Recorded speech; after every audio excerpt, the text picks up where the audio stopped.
computer. So welcome back to the show, Reefer the Reefer. I got Luke Carlin from High Design, correct? That is LMC times High Design on YouTube and on Instagram.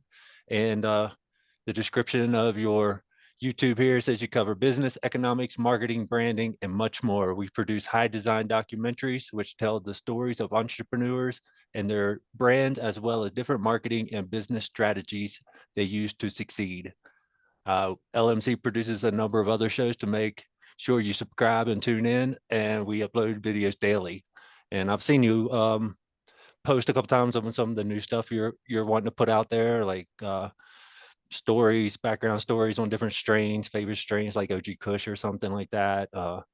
And you're very, very busy on the social media right now. You're all over the place. Uh, we met down at Area 420. Yep.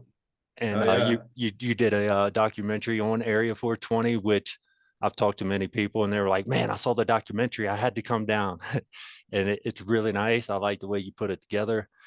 You were down there putting together part two, I believe, or something like that when I met you, and we were Yep. talking about another project you got going on, or you're a part of doing some kind of genome mapping for to back up that story of all these strains that are famous. That way you can kind of like ancestry.com, you can find out the lineage and find out kind of where some of the genetics comes from and what strains they're connected to or related to.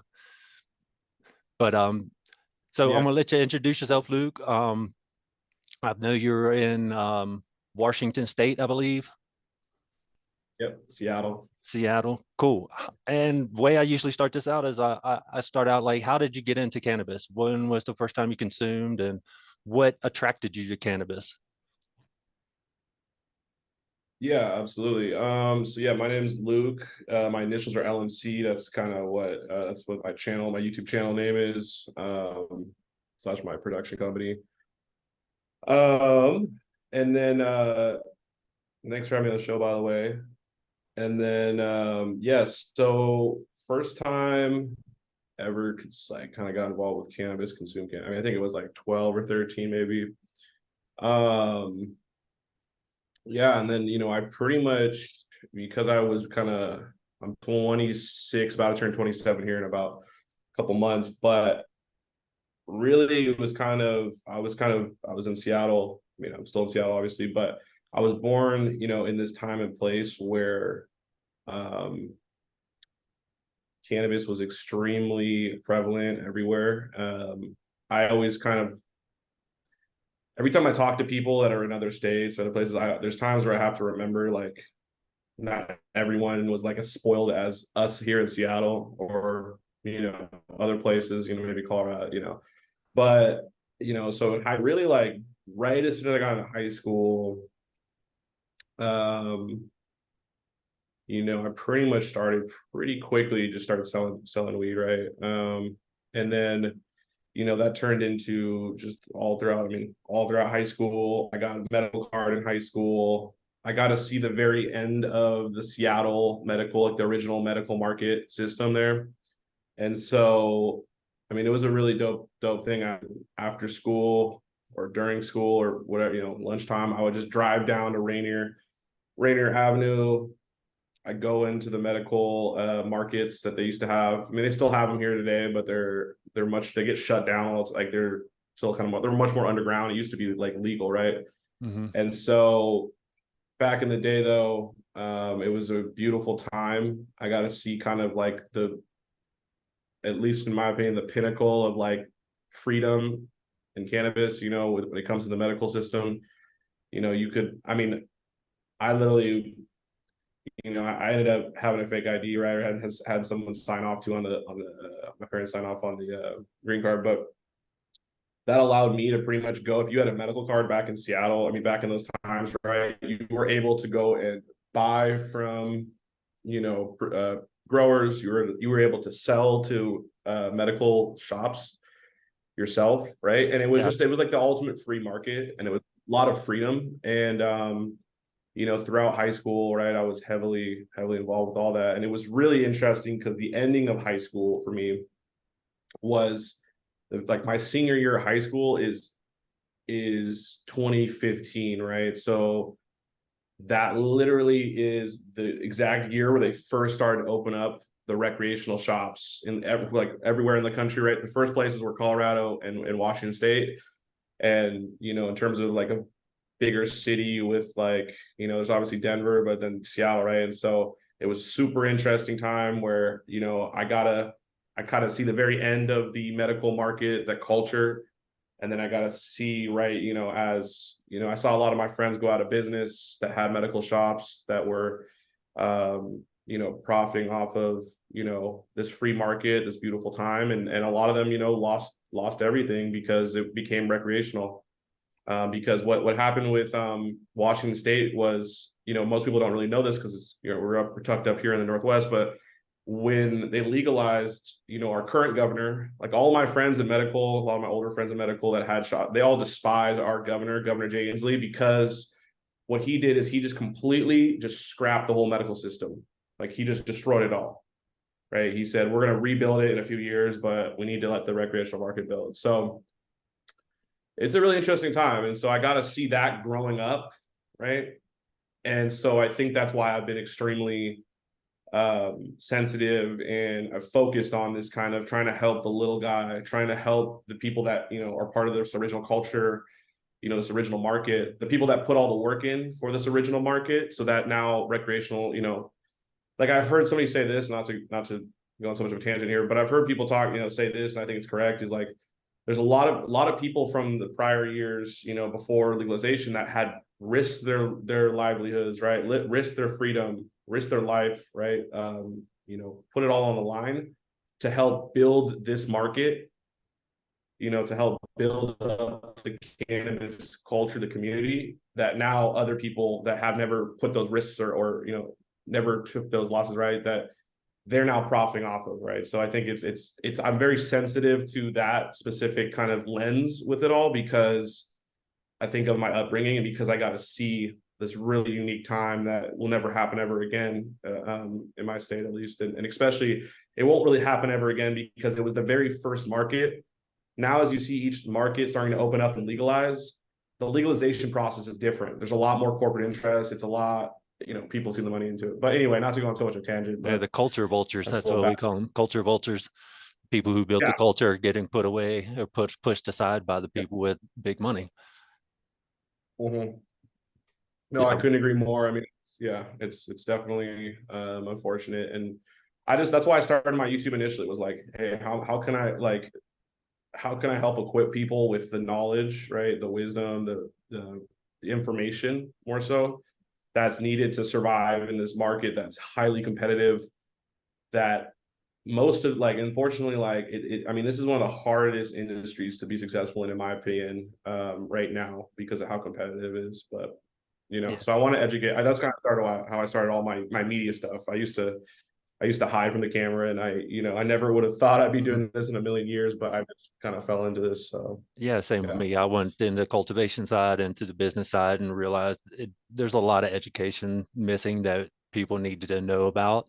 There's a lot of things hidden, a lot of people lying, a lot of diversion going on. And one of the things I wanted to educate more older people that have been brainwashed by the reefer madness, show them that it's not a devil's drug, that were people who used it for years are good people. They are probably better than most people. I mean, most of the time I get around cannabis smokers, they're better hearted people. They got more compassion. They're more willing to help people that need help, Yeah. instead of getting over on people and trying to take from them. That's my take on Yeah. it. 100%. No, I agree, dude. I agree. I mean, and I think that's important, to get a lot of those people in the older generations to realize, it's not obviously like, reefer madness stuff, but, I think it's important too, dude, because I think, there's so much education needed. So we all got to play our part, and, we all kind of help serve different generations, help educate different segments of this overall population. And so I think that's amazing, bro. I Yeah, love we that. got two different. I'm 47, you're 27 or 28, so we got two different. Yeah, I'm 7, dude. So right around 20. I mean, no, but exactly. But it's I think it's important for there to be people in each generation to help educate their generation, right, and play their part. But I also think it's important for, especially more so the younger. I mean, I think it's younger generations need to understand what older generations went through and understand their stories. That's why I've tried to do some of their stories and older folk stories. And and I also think it's important for the older generation, like the OGs, quote unquote, right, to not like look down on the young, the youngins. Make sure that they're being good, mentors, and realize, don't hate on the younger generations. You should embrace them. That's the best thing to do, um, rather than hate on them. So because that's what's next coming. So Yeah, they're going to take I over love one that. day. They're going to take over one day. Yeah. Might as well equip them and educate them as good as possible. So to go back a little bit, Yeah, you said 100%. you It's more got your. like duty yeah. So to go back a little bit, you said you got your med card in high school. Was that a hard thing? You said you Yeah, had to yeah. have your parents sign off on that. Well, just because, just because it was that once you turn 18, I mean, you wouldn't have that problem, but it was just because I was 17 at the time. Here's So 22 or here's uh, 21, so it was a different age limit on that. So yeah, I think you had to be you had to get some yeah, kind of a uh, doctors and some other parental permission before 18, but up to 21, there were some extra papers and filing and stuff you had to go through. But so you basically grew yeah. It up was in a pretty simple. cultural. It was a cultural thing. Basically, you grew up with it. I grew up in West Yeah, Virginia it was where real. no, it was Oh Bible yeah, Belt. It was the exact opposite. It was you had to hide it, and it was pretty fucking annoying. yeah. That's something that I'm like lucky. I mean, it was still. I mean, yeah. If you got caught up with a 10 pack by the cops at those times, you didn't have a medical card. I mean, yeah, it was. I mean, yeah, you're gonna get booked probably, but What do you know when you what had a the medical card, you fines used to be? Like if you, I know it's uh, like under 14 grams, it was just a it was like misdemeanors, it was, $130 fine yeah. in West Virginia. Oh, that's crazy. Yeah, I couldn't even tell you, dude. I couldn't even like it. There was zero word. I mean, there's literally been times where, I mean, there'd be cops, right? They come. We're all like Seattle's like a city of parks, so that we would always go. We smoked tons of parks here when I was younger. A lot of like beautiful lookouts and stuff, and in the South End and Central District. And I mean, I've been there. There's been times literally where cops are like, this is kind of the like end of high school kind of. So it's people like they've already legalized. So they've already legalized in 2013. And once they legalized in 2013, which is literally the very like my sophomore year, like beginning of school, like beginning of high school, pretty much. I came in 2012, I think.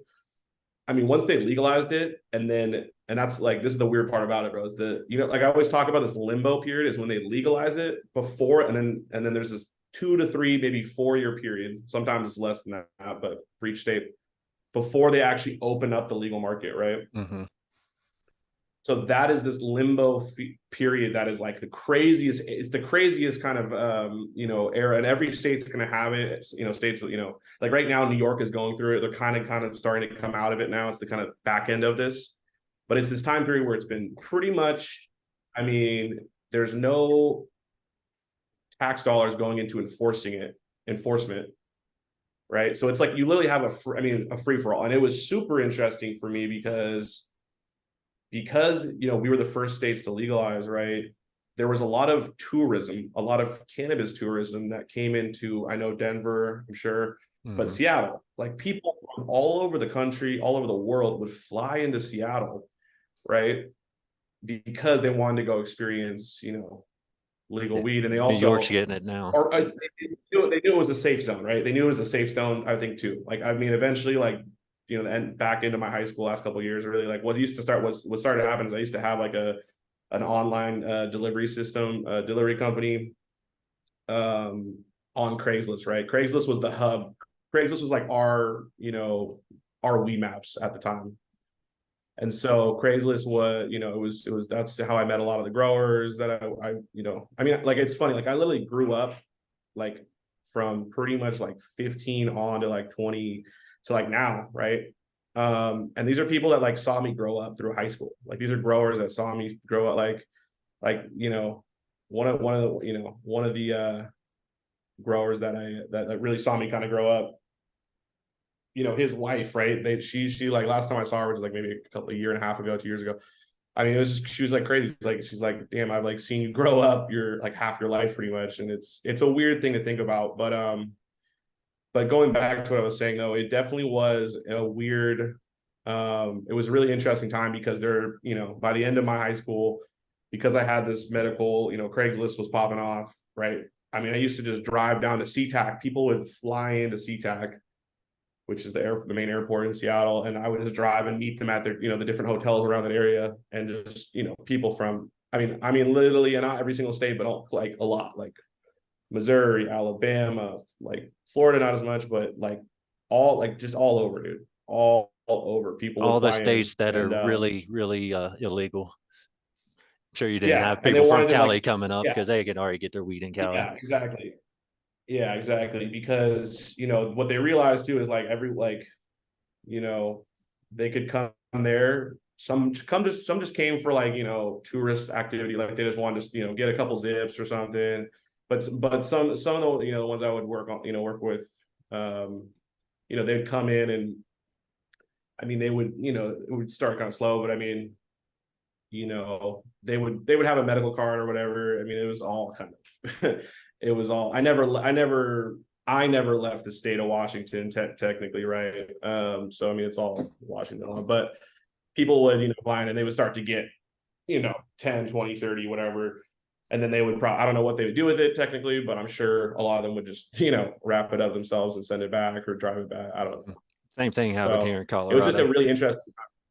Yeah, yeah, exactly. I mean, Colorado's kind of like our brother, in the sense of we are kind of at the same, while we have different regulations, we're at the same time, like the same amount of, like we've evolved at the same time. So Yeah. like a lot, like the Colorado market and the Washington market, maybe more so the Colorado market because it's more like all the other regulatory markets, rather than like, so Washington's way different. It's like much more like New York's. But you're starting to see like what happens in Colorado is going to start to happen in the states that legalize, and there's also, it's going to differ, but there's starting to happen, and like there's starting to be some maturation, in Colorado, which is interesting. So Yeah, they're changing here. I've um, noticed that they're cutting down on consumption events here. They're trying to give knick-knack fines again, like for oh, they having. are. I got pulled over the other day, so I'm with three guys or Okay. two guys and a girl. The car reeks of weed, and we're rolling down. She pulls us over and she was like, "Have you been smoking?" She checked my eyes, did the field sobriety test just by talking. She didn't pull me out of the car or anything. Then she came back. She's like, "I got to tell you, I could smell marijuana as soon as I got out of my car." And she's like, something. I don't care. It's a legal state, but I told her, I was like, I got my med card. I'm a caregiver. I grow at home. And she's like, it's all legal. I know. She's just like, make sure it's in the dispensary container and this with the date and all that.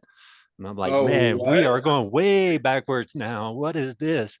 So that's my opinion. I think that they're coming up and Interesting. starting to knick-knack little petty fines to increase revenues. Like they increase the the cost of cultivation licenses recently because they were low on money, so they raised the license fees. It's difficult. They're cutting out on out of the city. I think they're trying to get it out of the city a little bit more and push it to the country or to the smaller towns. Yeah, But yeah. that seems to be a big thing. They're cutting down, giving fines for consumption parties and like people were renting out um, art galleries or something to have a gathering and consume, and they started giving fines out for those. So it's kind of going backwards here. I don't know. Yeah, that's pretty. That's important. I mean, that's kind of been. It's unfortunate, right? I mean, it's Have you the noticed anything like that in no. Washington, or is it? I mean, so the thing about Washington is because it's a really weird market because what happened was there's like pretty much like if I have to be honest, there's like a small, I mean, not cabal, but like there's a two or three like power, and they're all like retail groups, right? So there's like two or three, maybe two major groups that all kind of conspire together, and like they all like to deny it, but they do because what happens is there's no vertical integration allowed here, right? In Colorado, there is, so you can't. So that's why I say Colorado is more like a lot of the other markets because you can vertically integrate. But Washington State, you can't. So the only place you can technically buy legal weed in Washington State is in a retail store, which obviously, I mean, think about that, that all the power since the beginning, especially in the beginning, was with these retail stores, right? And the fact is, dude, they didn't like, for example, like during like COVID, right? They literally could have opened up, at least delivery, right? People tried to do it. They tried to find loopholes and they closed it down because they want to. So it's the thing about it is the people that are in, it's a smaller market, so there's just less competition, so it's easier to take over. And these people in the retail space took this over. They took over, right? And they also broke. I mean, a lot of these people, you're not supposed to own a retail and a cultivation, businesses, but a lot of them do, right? Or their uncle does, or their nephew does, or they get around it that way. um so I mean it's been pretty annoying because I mean, yeah, we have, I mean, there's plenty of places that like there's you can do these kind of these consumption gatherings, but it's not like reoccurring, right? You can't have like every Sunday we're gonna have it. Like Mhm. people will do pheno hunts and private pheno hunts, they'll do this or that, but for it to be reoccurring like every Sunday, like I'm sure there are some people out there that do it, right? There's some people up north, right? But those are the people that start to get cracked down on because that starts to like once you start to have regularity, like a consistent schedule, you start to become kind of an institution or like a commercial, like you start to become more seen as more commercial. And there's also anything that's consistent is going to bring in more and more people over time, and they don't want that. So, to really answer your question, I mean, it's there is stuff, but it's not consistent. Like there's these old there's medical markets. The medical system's been open back up, and it's a little different now. But there are some of those old school medical markets up north and a couple other places, but it's still like pretty underground because it's technically it's illegal. But it's unfortunate right now, dude. Like let's to be honest, like in Seattle, there should be way more consumption events, way more just stuff going on with like the cannabis community, like there used to be. But it was kind of, I mean, they kind of killed it from the very beginning, like they did a really good job of really destroying the medical market early on. And the reason why they did that, reason why that was the case is because it's a smaller market, right? I mean, it's like in the greater Seattle metropolitan area, which is like, all the suburbs outside of Seattle, all that, it's like collectively, it's like 4.5 million people, but it's spread out heavily. And there's Mhm. also a lot of, like within Seattle, there's probably about seven, like within like inner Seattle, like 700,000 people, maybe, I think. And that is just, that's why like places like LA, like their illicit market is going to go strong because it's so ingrained there. And there's just also so many people there. Mhm. That's why, in my opinion, they've been able to continue to do whatever. Pretty much, I mean, for the most part, I mean, the black market or the traditional market has, you know, they're kicking the recreational market's ass because everything is the taxes, the regulations, all that stuff is going against these legal businesses. So I mean it's yeah. But just going back to your question, yeah, Washington State, dude, it's been unfortunate, bro. A lot of like the culture, there's a lot of rich culture here, when it comes to cannabis, a lot of cannabis history, and a Mhm. lot of it's been kind of destroyed because there's it's an easy market to take over, and it got taken over.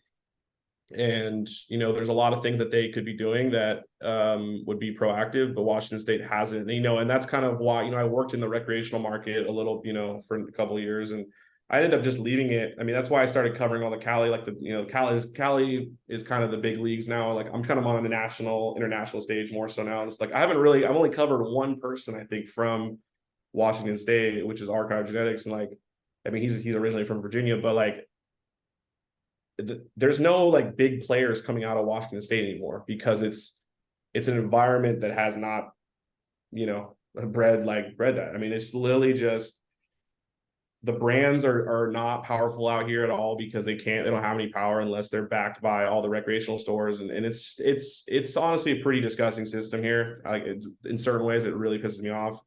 I mean, they just reintroduced. Okay, think about this, dude. It's been to 10 years since they legalized, they opened up the markets, right? Did you know that the Seattle City Council, like they literally are planning to introduce a social equity system 10 years after the start? Yeah, they tried the one here in Colorado recently too. That's And it's something. just like, what the fuck do you think that's going to turn into, dude? Let's be honest, bro. Like and It's what all they're smoke and mirrors. I think it's it just is like all just smoke and for mirrors. politics, Yeah. and nothing ever pans out. It makes it so hard for these social equity recipients to actually get things Well, it's open. like, dude, they have a 10-year, they're 10 years behind people. Like you literally have like these people have 10 years, they're 10 years behind. Trying to like compete in a market at this point, like this, in a small market like this, it's like Yeah, you gotta, Colorado's pretty messed up right now too. It's yeah. so everybody, a lot of other states are going legal. Colorado is a big tourism state because it's the skiing, it's the sports, it's the music. People come to Denver just for the weekend. That's cutting down. They slowly tried to cut the medical out because they make a lot more money off the commercial or the Yeah. recreational revenues. You know, the taxes are 25% or 20 to 25% on the rec side. On the medical side, they're only 8%, so they're making a lot more money. They started the social equity thing here too, but it's really hard for these people to get caught up. Like you said, they're 10 years behind or so, they're 8 years behind here, I think. And it's really hard for the zoning to find a place. That's why Area 420 is a place for these social equity applicants to get their plants in the ground, to get started, to get things rolling. That's one of the big things I like about that area for sure. Yeah, 100%. Yeah, it's And what is the scene in one of the main things I promote and tell people, especially in states that aren't legal, you got to keep your home grow rights, got to keep those in the state so people can grow for themselves, have caregiver systems where people could be caregivers. I'm a caregiver myself. um, that way, like one person can take care of 5 people. They can grow for 5 or 10 people, and those people can reimburse him for the trouble so he can have a place to live, a place to grow, pays for the electric and food to eat, you know?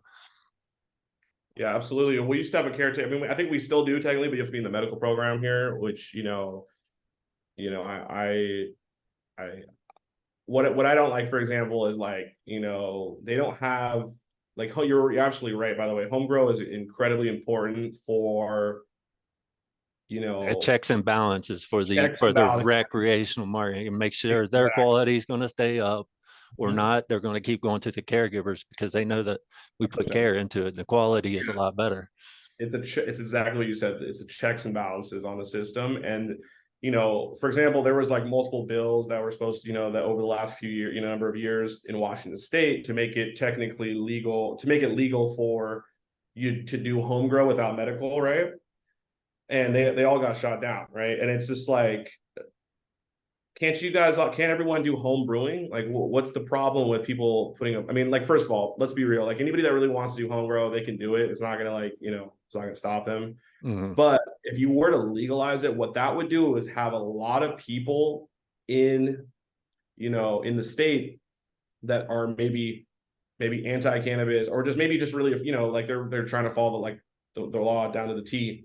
That would actually, like, a lot of them would be okay with it. I know plenty of, older folks that just, they obviously don't care. They don't need a medical license. They're just going to grow in their backyard. I mean, who's going to tell them? Who's going to like really tell them not to, right? Um, But I know there's a ton of people that would definitely benefit, like if they were to make it like a legal home grow law where anybody could, have So, up to like six so in plants. Washington, you can't grow if you're over 21. You can't have like 2 to No, 4 plants no, dude, per no. person. Mm-mm. Wow, that's in Washington, huh? Because I know in Maryland and Virginia, they just opened up 4 plants per person of age, I believe it is in both states. Yeah, I'm gonna be real, bro. The people in Washington State that regulate cannabis are absolute fucking clowns, bro. They're clowns. They're absolute like they're shills, bro. They're shams. Are they just clueless, or are they getting They're lobbyists clueless. in their pocket, They're filling their I pockets? mean, I don't know. I don't want. I mean, I don't want to say it goes that far. I could see it doing that. I could see, especially early on, for That's that to on a happen. national scale. I guarantee that happens on So a I mean, national it's scale. happened in The every lobbyist yeah, and it's happened on every single it's happened in every single state to different degrees. I mean, but it's happening like corruption is rampant through this industry. I mean, it's like one of the most like think about this, dude. It's a petri dish for corruption because what are you doing? You're now giving all of this power to because a lot of systems, right? They allow for each county, local county, to decide if they want to have legalization or not, right? They can, they can either, choose to allow for legal recreational commerce to happen, or they can choose not to. And then also on top of that, then there's all the like state regulators that that then may create a cannabis board or whatever kind of agency, right, that helps divvy out licenses. But the point I'm trying to say is that it's a petri dish for corruption because you're giving small politicians, people that are not very like they might have just it's a large amount of people that are in power over small regions, which I'm all about local governance. I think it's important so that the federal government doesn't overstep, or I think that stuff's important. But I'm just saying it's a petri dish though for corruption because these are people that may have never even held office before and now they do, and now they're getting and they may not have that much money, and now they're getting approached by people with this amount of money or this amount of money, and they get to make the decision. So it's an answer. It's there's no real great answer to it. I'm sure there is actually, but like I mean, if like I'm like one of the few people I feel like on not yeah, I think I'm like kind of one of the few people on YouTube that talks pretty consistently about corruption in the cannabis space.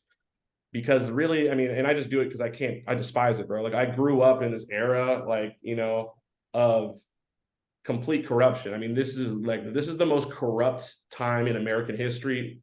Like I was before I dropped out of college, I was a history major. Like, I literally, dude, I've studied the 1920s, and I like, dude, this is like we're on a level at this point where it's legalized bribery.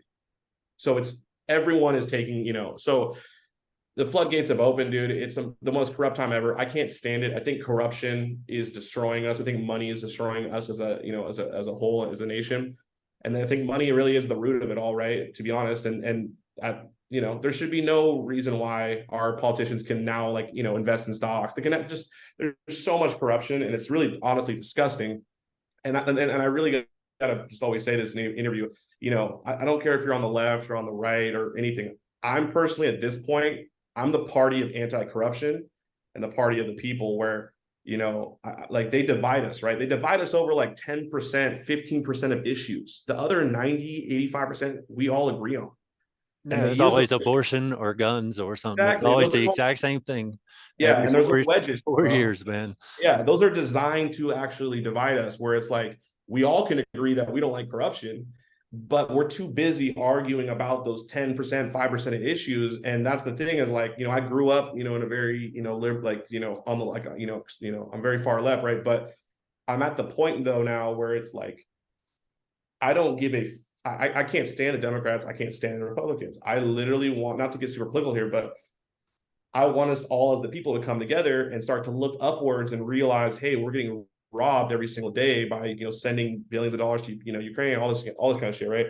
And this is why I think this is why I've actually really one of the biggest reasons why I've really continued with this media stuff with cannabis, right, is because cannabis is one of those things that unifies people on across the board.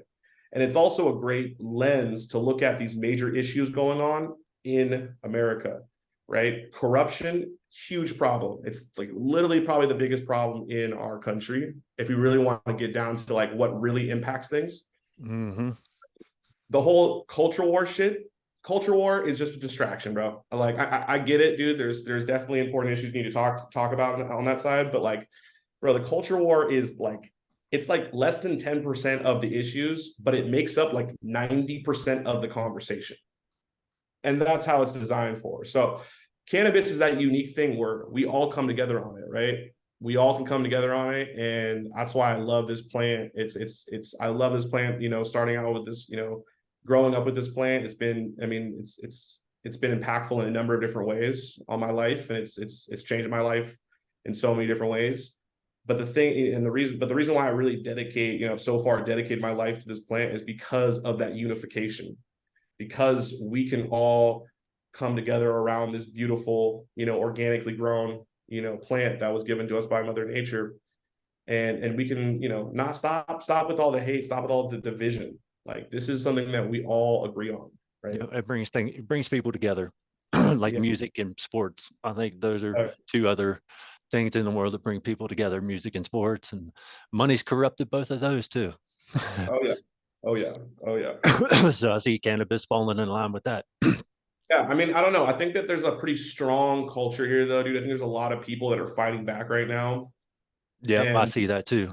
yeah, dude. And I think they've had a lot more trouble getting this like on like the like I think they're having a lot more trouble trying to completely, you know, take over this industry and this culture because of the culture prior building up for so long, for being so strong.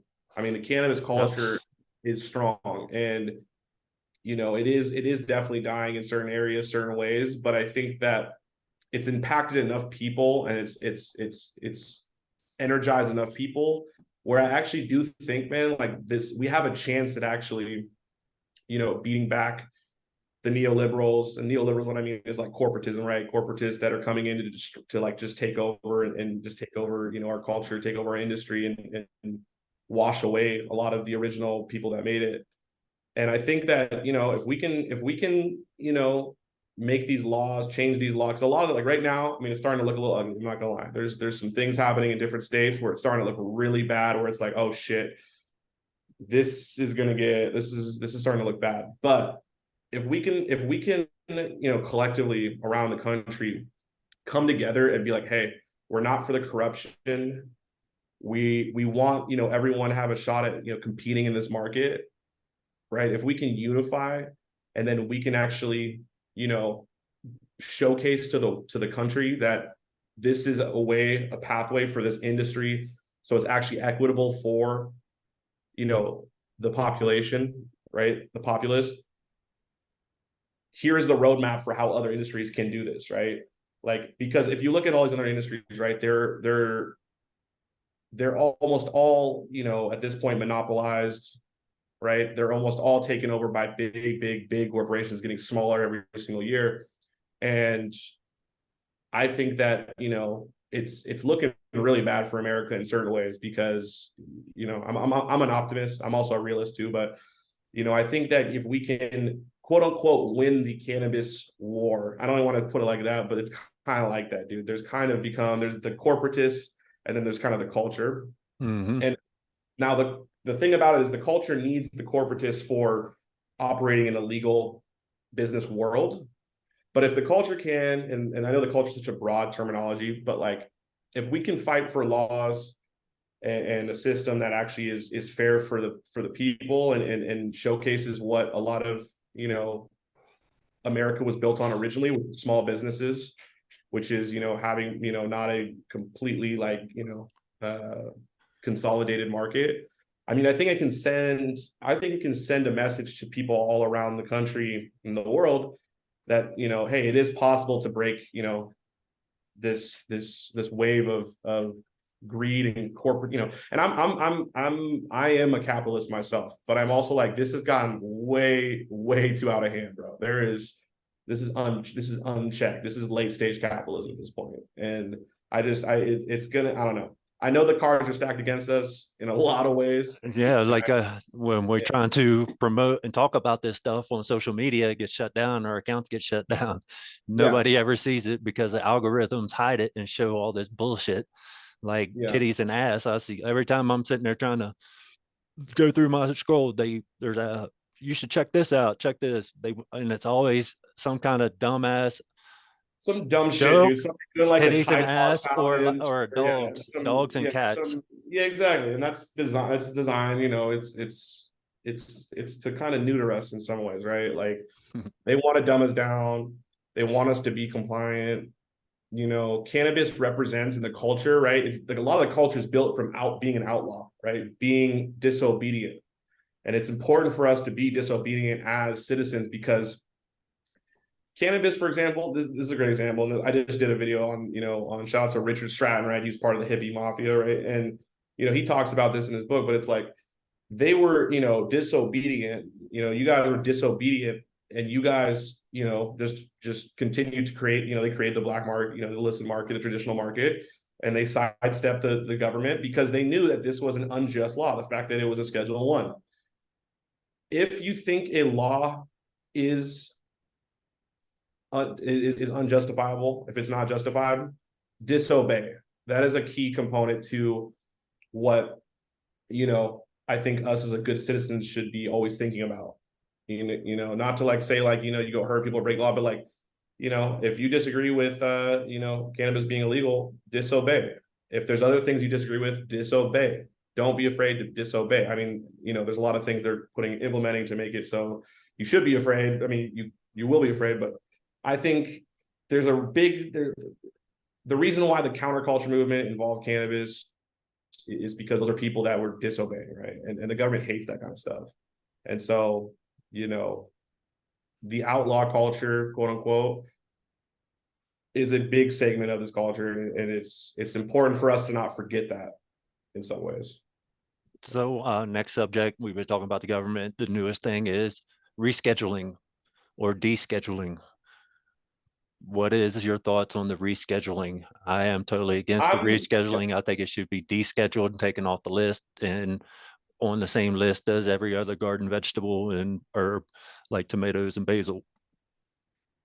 Yeah, The I'm definitely, rescheduling is just another corrupt way for it to get taken over by pharmaceutical companies, I believe, and be controlled.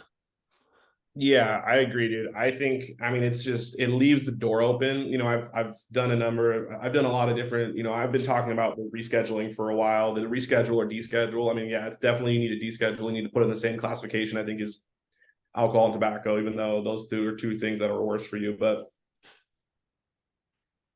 the rescheduling is really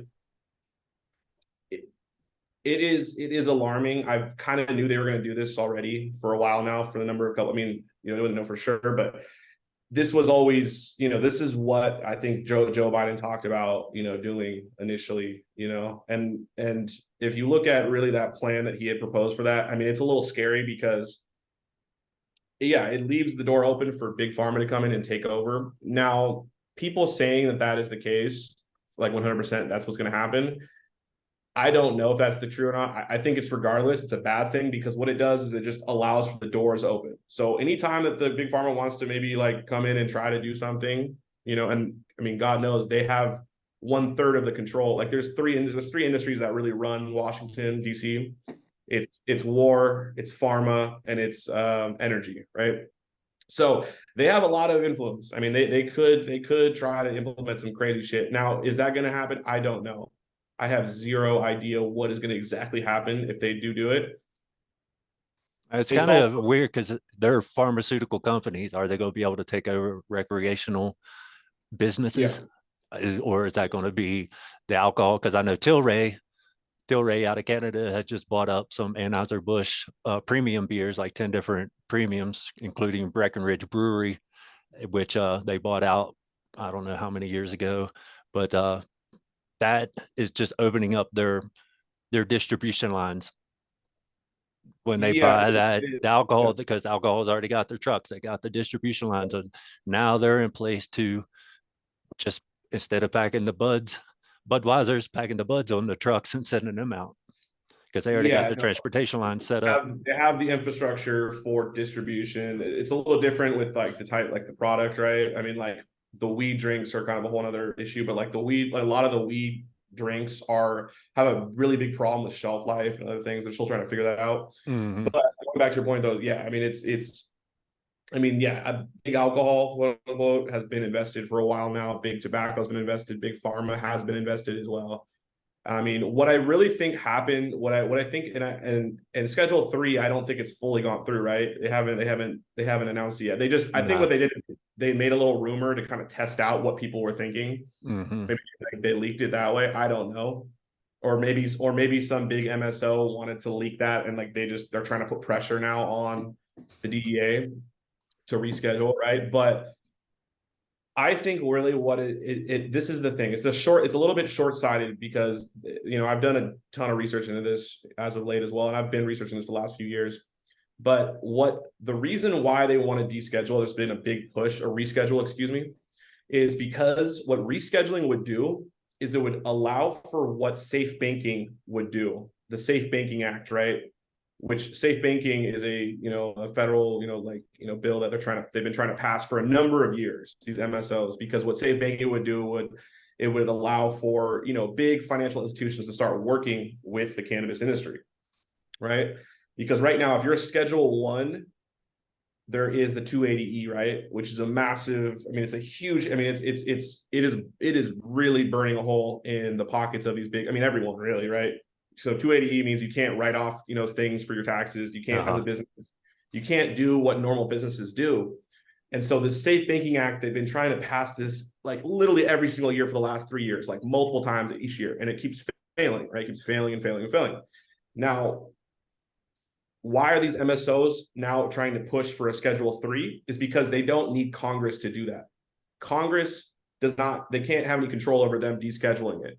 But what that would happen is if it went to a Schedule 3, is it would take out 280E, right? It would get rid of 280E. So now what they're in fact trying to do with this is the big pushes by the big MSOs, the big cannabis MSOs, for folks that don't know what that is, multi-state operators, right? But for the big MSOs, right, they are trying to push this Schedule 3 because they are hurting. Their pockets are hurting. They're like literally like the difference is between like a company making 30 million, like having like the 280E is costing some companies $30 million a year plus, up to more. And they are hurting badly. And they're and some of these companies are going to go out of business. Some of them are on the brink of going out of business. People won't really tell you that, but they are. And so this is like really like been a push by the big MSOs to get this passed through. Now it's short-sighted in this. I've talked to some of the big, over like, on Twitter Spaces, I've seen some like big cannabis MSO like executives talk about this, and I'll go in, to like they have like these spaces, right? Twitter Spaces or X Spaces or whatever it's called now. But I was recently, what is his name? He's head of TerraSend. What is his name? I can't remember. But the guy, the chairman of TerraSend, he was the one, on the Twitter Spaces, and I gotta ask a question. I was like, is Big Pharma involved with this? Because he was kind of the main one. His name's Jason. God, this is gonna kill me, bro. Jason. Hold up, I gotta look this up just really quick. TerraSend CEO. Parasend. No, TerraSend chair. Jason Wild. Jason Wild, I got nothing against the guy at all, but Jason Wild, one of the better, people I think in the MSO space, even though a lot of the MSO space, they're some of them are just they're idiots, some of them. But anyway, I was, in the Twitter Spaces, I asked the last question, of this Twitter live, and I asked, is Big Pharma involved with this at all? Right? Because I've been studying this for a while. I knew that that's kind of the big question. No one asked it, in the whole interview or the Twitter Spaces, and he said absolutely not. Like he made it very clear. He's like, no, like trust me, like no, Big Pharma's not involved with this. Now they're trying to say that they're not involved, like Big Pharma's not at all involved with this because they're probably not involved right now. But what it does is it opens up the door and leaves the ability for them to come in later on. And this is the short-sightedness of these MSOs. These MSOs need the cash. They need the 280E gone. They need the safe banking passed, but Congress won't pass it. So they push it through for the short term to keep them going. But they're also, what's going to happen is, potentially by a Schedule 3 is going to allow for a lot of big pharma companies, a lot of real, like the real big money. Like people say big money's in cannabis right now. It's not really. Trust me, it's coming. Like when you see federal legalization, you'll see big money, like real big money. Like we're talking tens of billions of dollars, you know, like like big people. Right now, they've just been waiting for, you know, economy of scale. And so it's for any of those MSO people out there that are trying to say like, oh, like, you know, like this Schedule 3 is not going to like bring it, you know, like any MSO out there that cares at all about the culture, about the little guy, which most of them don't. I mean, they don't at all really, but Mm-hmm. those few people that do that are trying to now argue that the Schedule 3 is fine, it's just it's not a big deal. They're short-sighted, or they're just lying to you, right? Or they're either ignorant or they're purposely trying to deceive you, because what's going to happen is the 280 is going to come off, right? They're going to be able to make this money. They're going to get like, you know, tons and tons of money back than they, you know, from, you know, be able to write off taxes, all this other stuff, right? And then what's going to happen is a lot of these big MSOs are going to either continue to fail, because most of them have been failing, and they're going to either get acquired or they're going to go out of business. And so I would say, dude, what the problem with, I don't know how it's going to look, dude, because it's really what we're starting to see now with this whole Schedule 3, you know, conversation is we're going to go right back to where we started, right? It's going to be the state versus the federal, right? And, you know, I don't know. It's going to be interesting. I think people should be a little more careful with like saying, oh, it's going to be like this or that. We should talk more about the right now, what we know and what could potentially happen, you know, with kind of the broader issue is that we're leaving the door open for big pharma. And it's because these MSOs, and really everyone, it's not just MSOs, it's any company in cannabis, they want safe banking. They need the 280E gone. Mm-hmm. They need the 280E. Well, it'll help And smaller guys too, at least stay it afloat for will, it will help them. another year or two. It will. And that's how they've gotten everyone to kind of somewhat go along with it. Besides, you know, I mean, a lot of people now have come out against it because they know where this is going to head. But yeah, dude, I don't know, man. It's gonna get weird, bro. It's gonna get really weird. It's gonna be interesting. Like as it's gonna be a major issue between the state and the federal government. And It you know, always goes back to everybody that I see. They always say that the patent number 665 something I can't remember the rest of the numbers, but yeah, the, yeah, the ones that the own state or boy. the federal government has the patent on cannabis or THC, and they have a patent number. This descheduling is going to allow them to profit off of it a little bit somehow. I don't Yeah, know the ins I and don't outs know. of it. I don't. Yeah, I have no idea where that's headed. I mean, it's gonna be a show. It's gonna be like it's gonna be crazy. It's gonna be fascinating to see where this all goes. I really, it's so hard to. I mean, predicting like what's going to really happen is I mean, it's extremely hard. I don't think anybody really could. Yeah, from where it's really complicated because I see that recreational is where the money's at, so that puts pharma out, but pharma's got the money, and it's weird. So it's going to be a battle for it. Maybe that's why it's been illegal the whole time, because it's just something nobody can control and anybody can grow it. You don't have to be an educated man to grow it. Anybody Yep, could go out and grow it, a really nice plant. 100%. And it's medicine, right? It's medicine. So what does big pharma want to do? What does big pharma's whole thing that they've always done is they want to make stuff that, like, not to go like all crazy here, right? But quote unquote, not even crazy at this point. This is pretty proven. But like, if you look at this recent, you know, pandemic, right? Not to say like it didn't happen. It obviously happened, but why was it that they weren't talking about, like, you know, just these are like the points I'm sure many people have heard, but like, why wasn't that people were like, the government was talking about being healthy, you know, taking their vitamin D, taking their zinc, taking these things that cost little to no little money. And why were they trying to trade donuts that would make you literally fatter and make you more likely to potentially pass away from this virus? To get your Why would they shot. trade donuts to get you to get vaccinated? It's because the vaccination system is how they control the market. It's how they make their money, right? This is the reason why we have a military industrial complex and big pharma is because that is the technique that's used to make the most amount of money off the people by the smallest group of people. So sorry, let me rephrase that. It's the way for the smallest group of people to make the most amount of money off of the public, right? How many stockholders are there really in big pharma? I mean, like these are small, massively rich groups, you know, massively rich, small groups of people that have been, you know, excuse my language, raping us, the American people, for decades at this point, off our taxpayer, off the taxpayer. Like, I mean, dude, it is insane. Like, why do you think they sent $140 billion to Ukraine and they didn't send that money to Hawaii, to Maui? It's because those $140 billion, it's going to be able to go to the smallest group of people, right? If you send $140 billion to everyone in Maui, right, to fix, to fix what happened to the fires, it's going to go to a lot more people. So there's a lot less money to be made off of it.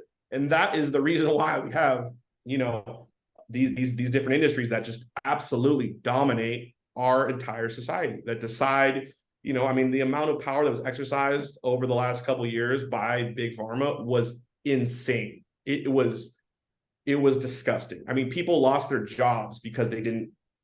It's scary stuff, bro. It's like people like to say, like, this person is a fascist, or this person's a fat. No, bro, guys. We are already in fascism. Go look up the definition of what fascism is. It is a fusing between the public and private space, and they work literally together as one. And that is what it is. And the corporations run everything. And I'm not hating on corporations, but I mean, the politicians have been, they've created a system that's made it so that all of our politicians either are corrupt or going to be corrupted at one point. And it's almost impossible for them to stop it, because they're going to get destroyed. They're going to get thrown out of office in different manners. Yeah, they'll get kicked out and just ostracized. ostracized. They'll get blackmailed, right? This is what we saw with a lot of or just knocked off. All those kind of things, bro. It is scary stuff, dude. And we are on a pathway for real deal destruction, I think, long term. And I see cannabis as one of those few industries where if we can win this, it can be our front to be able to, like, take back, land, to take back, society in different ways as a unified front. But, I'm obviously optimistic there. And, my realism side of me is telling me that this is game. I'm not going to give up. And, I know people like yourself and others aren't going to give up. So. Yeah, I'm not giving up. I'm out there to educate the same way. And, I'm the same feeling. I don't think it creates dissidence, cannabis, but it does create self-thinking, and people start to think for themselves and stop following in line like sheep and listening to what everybody else is saying and think for themselves. I agree. It's a mind altering substance that, I think if it's used right, if it's used, correctly, or it's like, thing about cannabis, and I just posted something about this recently, is like, I think in a lot of ways, right, cannabis can be used as a tool to just numb all of us, and like to like a certain group of the population. I think they're going to just smoke cannabis and they're just going to be content with being on the couch watching Netflix, all this. To another segment of the population, I think it's going to alter people's minds and have people start to think critically about themselves. And then, because like, you smoke weed and you start to be, you're in a different mindset. Your altered mind can sometimes be able to, criticize, to look at things differently. This is why they want to use psychedelics and other drugs for therapy, because it's a mind altering substance that allows for you to maybe get into a whole new mindset that can help deconstruct some of the things that are going on with yourself, and maybe stuff, Yeah, I'd say it changes your mental filters, and you can filter it the way you look at the world differently, and you can have a pissed off at the world filter, or you can have a happy filter. It's like you can change your filter just like your camera, and you're looking at the world a whole different view, and it looks different. Yeah, whole new lens. Yeah, exactly. 100%. And that's why I love. Yeah, that's exactly what it is. 100%. Hey, I gotta get running here pretty soon. You cool? We like wrap here in like 10 minutes. Yeah. We go. The last question, you went back to your medical card. What did you get your medical card first in the first place? What is the reason? What is the reason? Because I wanted to access a variety of different flavors. What was your symptoms? Like, I have IBS. That was my yeah. For me, I mean, it was, I couldn't even. I need to go back and look and see what it was. I mean, it was it was like a back, I did get migraines at a certain point pretty badly. At the same time, it was definitely, a way for me to just be able to, be able to access what I should have already been able to Yeah. access. It's in my opinion, that's our right to be able to access this little plant, like it's an organic plant. And, I'm not trying to say that like, people should necessarily take advantage of the medical system. I kind of am actually, to be honest, but that is to say that I know for a fact, like, whereas like, maybe I got a medical card, maybe for a lesser reason. I don't want to equate things like, Yeah, I'm not trying to either. I'm just trying to see like but some places you yeah, can get it in Cali for stress. You're like, oh, yeah, stress. I would say stress, but more so, I think it's really like, and is my freedoms. That's kind of what I wanted it for, is my freedoms, because with legalization allows for a lot more choice, right? That's kind of why I say there's not going to be any more like national popular strains again, because there's going to be so much option and so many choices. Regional Right, strains. there won't be a runts ever again. There's never going to be there's never going to be those like dominant strains anymore, because with legalization offers more and more choices, meaning more fracturing of like group think of like, this is the best genetic, this is the best like flavor. Because when you think about the streets is way more minimized, right? Very few street dealers are going to have 50 to 100, if any, are going to have 100 different options of flower of different genetics, different flavors, right? A legal shop will, a medical shop will. So that's initially why, and I also just wanted like, and the thing about cannabis is like, yeah, like I think it should almost be mandatory by, not mandatory, but I think anybody that has any serious,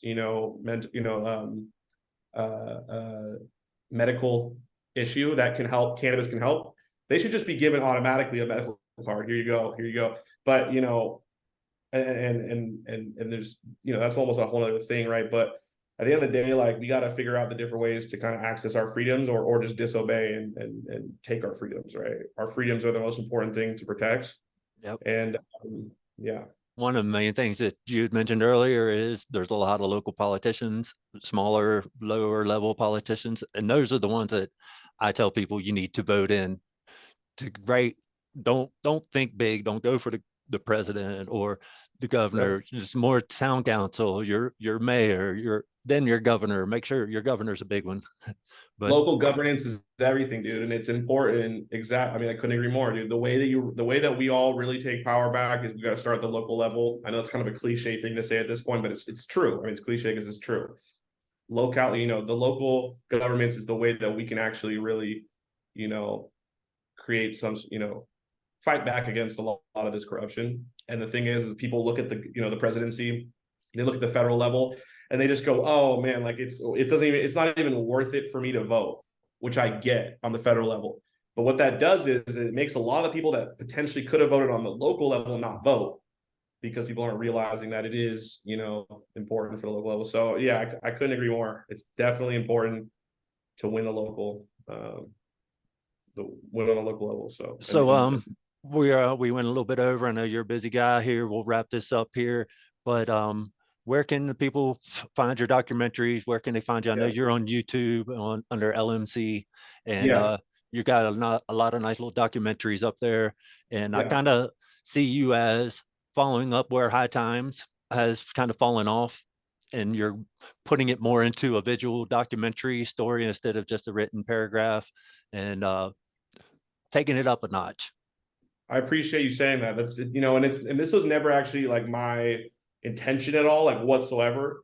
But my series is called High Design, because the reason why I decided to call it High Design was nothing to do with high. I didn't even think about this at all until later on. It kind of came to me a little bit, but early on, like I wanted to showcase the design of entrepreneurs' success. Like what's like the makeup of their design? So how do we understand that design? We have to understand their story, and then we have to analyze their story. And so that's the design. So it was like high design documentaries, right? Now it's funny you say that, like high design, high times. It's maybe you're right. Maybe it goes, high times, for the traditional market times, and maybe it's now high design for the recreation, the legal times, right? I don't know. Or maybe just the The trans. times are changing. There's no more magazine. The magazine, it Yeah, kind of like fell off and went yeah, digital. Now yeah. the digital, it's all video and YouTube and It is all Instagram. video, So dude. you're moving into a different realm, but doing the documentary and Yeah. highlighting. Yeah, highlighting the 100%. real. And yeah, and honestly, like I know John from High Times, and no shade at High Times at all, really. I mean, they're hit. I mean, not gonna lie, like let's be real, their founders. I mean, they're probably rolling over in their grave thinking about where High Times is at this point. But and that's nothing to do with any of the writers, any of the like people have Just the gone. changing of the times. It's just the changing of the times, dude. And sometimes things are just they're stuck in their ways. Like look at Rolling Stone magazine, bro. Rolling Stone magazine has come a far away from where they originally were. Now they're owned by big corporations, right? And so whenever big corporations get involved with shit, it usually goes sour in 7, 10, 15 years. It's just because there's no authenticity, there's no actual, High Times was built on a belief. It was built on a culture of disobedience, of shout out to Tom Forcade, right? The original the founder, right? He disobeyed. Shout out to Richard Stratton, who worked with Tom Forcade. These are people that disobeyed, and these are people that are the exact opposite of what corporate America is today. So no shade at all to High Times at all, but you know what? I will say, like,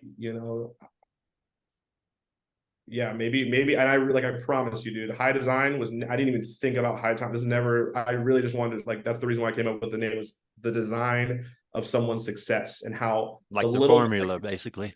and the formula of their formula, right? And how the little guy can, observe this video, watch this video, analyze this video that I do, and maybe take a little piece of this person's success and try to put it into their own design to be successful. Because my whole, like I always say, is like the reason why I started this channel is to help the small business succeed in a situation where they're most likely not going to succeed, because we have to be super educated.